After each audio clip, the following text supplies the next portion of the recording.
د پبو کلي سره تعلق ساتي او ما د اورېدلې ډېرې زبردستې خبرې وکړې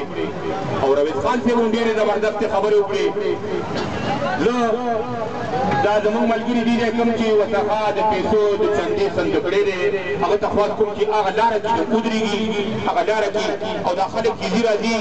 نو تاسو ټولو ته دا خواست کوم چې په دغه لاره ځئ راځئ نو 50 شل لس روپۍ په دغه کې واچوئ نو هغه به هم ډېرې په کار راشي. تاسو ته رویز خان صاحب ووایي رویز خان صاحب بیا سویر غواړي د هغې نه وروستو ته ښکلی نظم غواړم.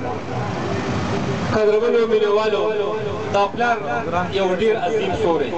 دا پلار که معشوق وکړي دا پلار د خپلو والدینو د خپلو ماشومانو دپاره یو هیرو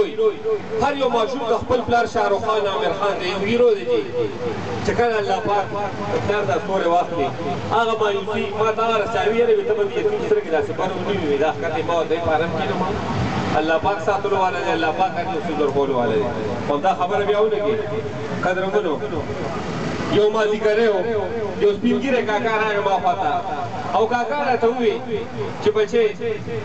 د لور واده رانه غواړي خو راته دا وایي چې د جهیز سامان وله وکړه که چېرې جهیز دې ونه کړو لور درته پرېږدم. هغه ماشومه ورسره هم راغلې وه هغه هم په ژړا شوه چې زما رشته خرابېږي زما پې کور روانېږي زه تباه کېږم. دا ماشین د کلین مې وه چې ما د هغه ماشوم یو کلپ د دې کنټري ډایرکټر عمران صاحب ته راولېږو میرویس خانه هم ماشین د کلین مې ته ځان ورسوم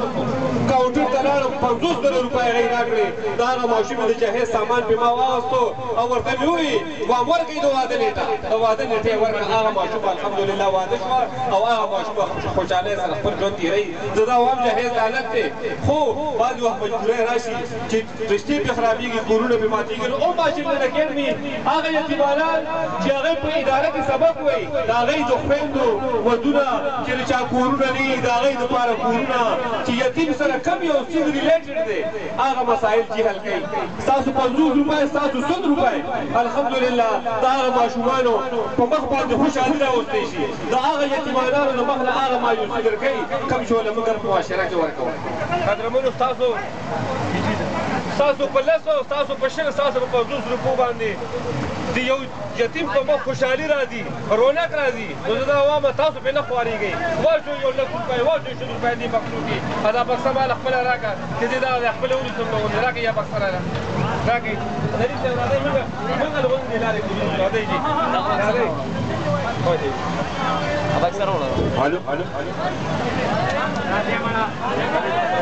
کتونکو رویز خان صاحب په خپله دغه د چندې بکسه واغسته او په خپله دغه دی ته درغې مهرباني وکړئ لږ لږ امداد وکړئ موږ دغې دپاره راغلي یو تاسو چکرو له راغلي یئ خپلې چکرې مو لګوئ الله به مو سفر په خیر کړي. رویز خان صاحب هغه دی ولاړ دی زموږ نور د امه ملګري ولاړ دي لږې لږې پیسې پکې واچوئ موږ ډېرې نه غواړو لږې لږې واچوئ تاسو چې لږې لږې واچوئ نو الله به ډېرې کړي چې ټول لږې لږې واچوئ. ډېره زیاته مننه کوم د امه د ټولو مشرانو چې دومره ځای په ځای سټاډونه لګولي دي. نن کون پارک ښه ګرم دی او مننه چې هر کډه راشئ هر کډه راشئ ټول په خیر علی الله مو سفرونه په خیر کا الله په کورونو کې ډېرې خوشحالۍ راوله امه سره لږ لږ امداد وکړئ تاسو به خپل کاروبارونه وګورئ خپل ټینشنونه به وګورئ دا به انشاءالله الله پاک ختم کړي. امه د یتیمانانو مور د یتیمانانو بچو مور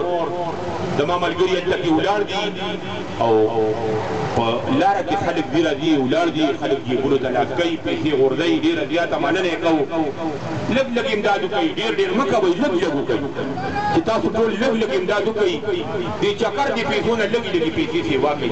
او دغه د امه دې بکس کې وغورځوئ موږ به ډېره مننه کوو. کون پارک ډېر ښکلی ګرم دی